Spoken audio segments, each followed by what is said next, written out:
नमस्कार व्यूअर्स, मैं ज्योति तलवार आप सबका स्वागत करती हूं आपके अपने YouTube चैनल ज्योति एस्ट्रोलॉजी में। मेरी आपसे विनती है कि मेरे चैनल को लाइक करें, सब्सक्राइब करें और कमेंट करें और प्लीज़ बेल आइकन ज़रूर दबाएं ताकि मेरे सारे वीडियोस अपलोड होते ही नोटिफिकेशंस आपके पास पहुंच जाएं। हम यहाँ पर अपनी ज्योतिष की चर्चा का शुभारंभ करने जा रहे हैं, जिसका पहला विषय जो है वह कुंडली कैसे देखें। तो व्यूअर्स, मैं आप सबको ये बताना चाहती हूँ कि कुंडली देखकर हम किसी भी जातक के स्वभाव के बारे में, उसकी जिंदगी में आने वाली समस्याएं, खुशियाँ, उसकी जिंदगी में जो भी किसी भी तरह की कोई भी मुश्किल अड़चन आ रही है, उसका आगे का जीवन कैसा रहेगा, वह अपने जीवन में कितनी सफलता प्राप्त कर सकेगा, इसके बारे में जो है वह कुंडली में स्थित उसके ग्रह जो हैं वह हमें बता देते हैं। उनकी जिंदगी में जो भी किसी भी किस्म की समस्याएं आ रही हैं, उसके हल जो है वह ज्योतिष से पता चल सकते हैं हमें। व्यूअर्स, मैं आपको ये बताना चाहती हूँ कि जो ये ज्योतिष है, ये विज्ञान और अध्यात्म का मेल है। ये दोनों एक दूसरे के पूरक हैं। एक दूसरे के बिना ये एक दूसरे के ऊपर निर्भर करते हैं, क्योंकि एक व्यक्ति की जो कुंडली है उसमें स्थित जो ग्रह हैं, उनकी स्थिति, उसके आने वाली जिंदगी, ये सब जो चीजें हैं ये ज्योतिष के जरिए, उसकी कुंडली के जरिए ही हम पता कर सकते हैं। अगर हम किसी भी व्यक्ति की कुंडली देखते हैं तो हम ये जान पाएंगे कि उसके कुंडली में जो ग्रह हैं उसे अच्छा फल दे रहे हैं, उसे बुरा फल दे रहे हैं, उसकी आने वाली जिंदगी जो है वह कैसी व्यतीत होगी। ये सब बातों की जो जानकारी है हमें ज्योतिष के हिसाब से ही मिल सकती है। व्यक्ति की कुंडली देखकर हम ये पता कर सकते हैं कि उसके ग्रहों दशाओं के आधार पर उसके जीवन में क्या क्या चेंजेस आएंगे। जैसे हमारे बॉलीवुड के जो फेमस क्रिकेटर्स हैं, जो बॉलीवुड के फेमस एक्टर्स हैं, हमारे इंडस्ट्रियलिस्ट हैं, ये क्यों प्रसिद्ध हुए, ये सब उनकी कुंडली में स्थित ग्रहों की स्थिति से हमें पता चल सकता है।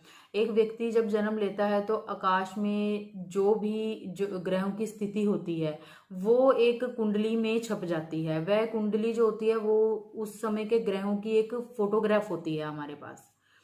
और जब भी कोई नेटिव जन्म लेता है तो कई तरह के डिविजनल चार्ट्स बनते हैं जो राशि बेस्ड होते हैं, ग्रहों की दशाओं के बारे में होते हैं।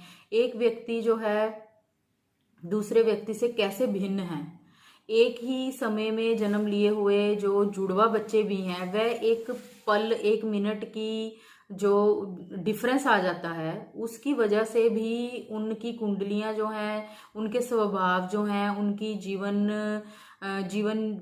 जीवन व्यतीत करने की जो आदतें होती हैं, ये सब जो है अलग अलग ही होते हैं। इन सब क्वेश्चंस के जो आंसर हैं वह हमें भारतीय ज्योतिष से ही पता चल सकते हैं। ज्योतिष से ही हम पता कर सकते हैं भी एक व्यक्ति जो एक ही साल के एक ही महीने में एक ही दिन पैदा हो रहा है वह एक दूसरे से अलग क्यों है।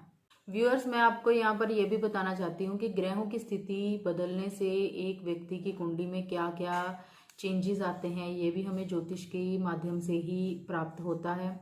हम समय की भी जब कुंडली देखते हैं तो हम ये जान पाते हैं कि हमारे जीवन में क्या क्या चेंजेस आ रही हैं, हमारे जीवन में क्या उतार चढ़ाव आ रहे हैं, क्या समस्याएं हैं, उन समस्याओं का हल क्या है, यह सब कुछ हम ज्योतिष के माध्यम से ही पता कर सकते हैं। तो व्यूअर्स, मैं आप सबको ये बताना चाहती हूँ कि जब हम कोई भी कुंडली देखते हैं तो हमें कुंडली देखने से पहले नवग्रह, राशियों का, भाव के ऊंच नीच का, डिग्री का, उसके मित्र शत्रु का, यह सब ज्ञान होना जरूरी है कि उनका राशियों के ऊपर क्या प्रभाव होता है ग्रह का, यह सब पता होना अनिवार्य है। तो आइए हम अपनी चर्चा को आगे बढ़ाते हुए नवग्रहों और राशियों के बारे में। व्यूअर्स, मैं यहाँ पे आपको नवग्रहों के नाम बताना चाहती हूँ।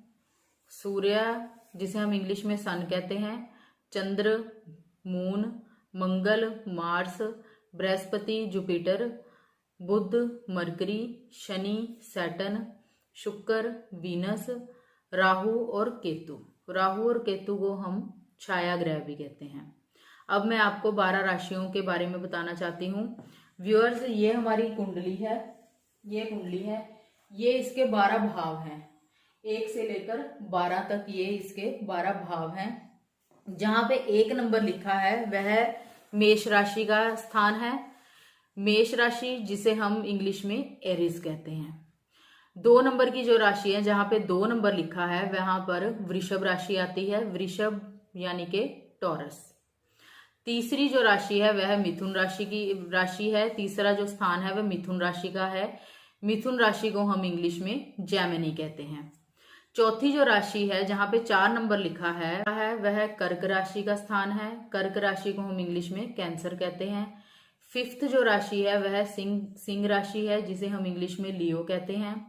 छठी राशि जो है वह कन्या राशि है, जिसे हम इंग्लिश में विर्गो कहते हैं। व्यूअर्स, जो 7वां भाव है वो तुला राशि का है, जिसे हम इंग्लिश में लिब्रा कहते हैं।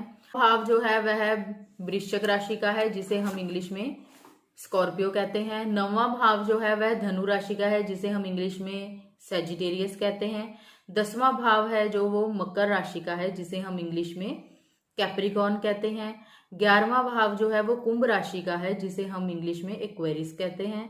और 12वां भाव जो आखिरी भाव है वह मीन राशि का है, जिसे हम इंग्लिश में पाइसिस कहते हैं।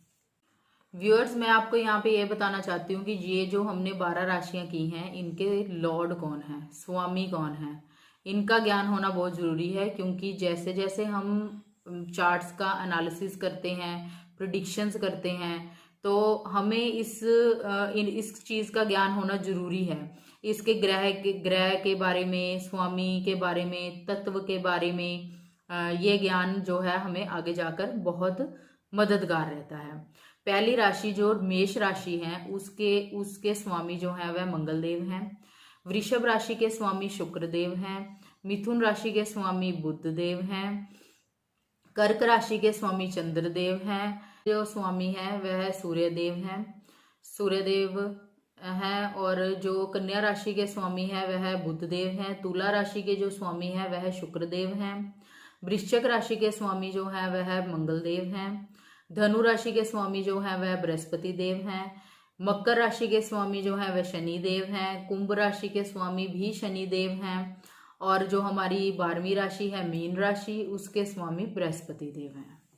तो व्यूअर्स, मैं आगे आपको ये बताना चाहती हूँ कि ये डिग्रीज और परसेंटेजेस हैं, जिससे हमें जो भी ये ग्रह हैं, जैसे ये 12 राशियां हैं, उसमें जो भी ग्रह होते हैं वह हमें किस तरह का प्रभाव देते हैं, ये हमें किस तरह का रिजल्ट देते हैं, यह डिग्रियों के ऊपर डिपेंड करता है। जैसे 0 से 6 डिग्री जो है वह बाल अवस्था की रहती है। 6 से 12 डिग्री जो है वो युवा अवस्था की रहती है। 12 से 18 डिग्री पूर्व युवा की रहती है। 18 से 24 डिग्री जो है वो प्रौढ़ अवस्था की रहती है। और 24 से 30 डिग्री जो है वह वृद्ध अवस्था की रहती है। ये बताना चाहती हूँ कि जो ग्रहों का जो भी ये ग्रह हैं, ये अपना जो भी हमें प्रभाव देते हैं वह डिग्री के हिसाब से ही देते हैं। जैसे बाल अवस्था में जो ग्रह है वह हमें 25% तक का ही अच्छा या बुरा कोई भी फल मिल सकता है, या अच्छा फल मिल सकता है या बुरा फल मिल सकता है। वह उस ग्रह की डिग्री के ऊपर डिपेंड करता है। जैसे युवावस्था में जो ग्रह है वह 50% तक का हमें प्रभाव दे सकता है, वो अच्छा या बुरा कोई भी हो सकता है। जो पूर्व युवावस्था में है वह 100% का भी दे सकता है, वह अच्छा भी हो सकता है, बुरा भी हो सकता है। ऐसे ही जो प्रौढ़ अवस्था में ग्रह है वह 50% और वृद्ध अवस्था 25% तक का ही हमें अच्छा या बुरा फल दे सकता है। मैं यहाँ पे ये भी बताना चाहती हूँ कि ये जो 25%, 50% और 100% का जो भी रिजल्ट है ये वेरी भी कर सकता है। इस बारे में चर्चा जो है हम अगले वीडियोस में करेंगे। व्यूअर्स, हमारे भारतीय वैदिक ज्योतिष में ये कहा गया है कि जो जीव आत्मा और परमात्मा का सार है ये संसार है। जो ये ग्रह है वह संसार के विभिन्न पहलुओं को उजागर करते हैं, प्रकट करते हैं। जैसे कि विष्णु भगवान जी के जो अवतार हुए थे उनको हमारी अलग अलग नवग्रहों के साथ जोड़ा गया है। जैसे कि मत्स्य अवतार लिया था विष्णु भगवान जी ने, उसे केतु के साथ जोड़ा गया है। कुर्म अवतार लिया था उसे सैटर्न के साथ, शनिदेव के साथ जोड़ा गया है। जो वराह अवतार था वह राहु देव के साथ जोड़ा गया है। नरसिंह अवतार था जो वो मार्स के साथ यानी कि मंगल के साथ उसे जोड़ा जाता है। जो वामन अवतार लिया था वह जुपिटर के साथ यानी कि बृहस्पति के साथ जोड़ा जाता है उसे। परशुराम अवतार लिया था विष्णु भगवान ने, वह वीनस यानी कि शुक्र के साथ जोड़ा जाता है।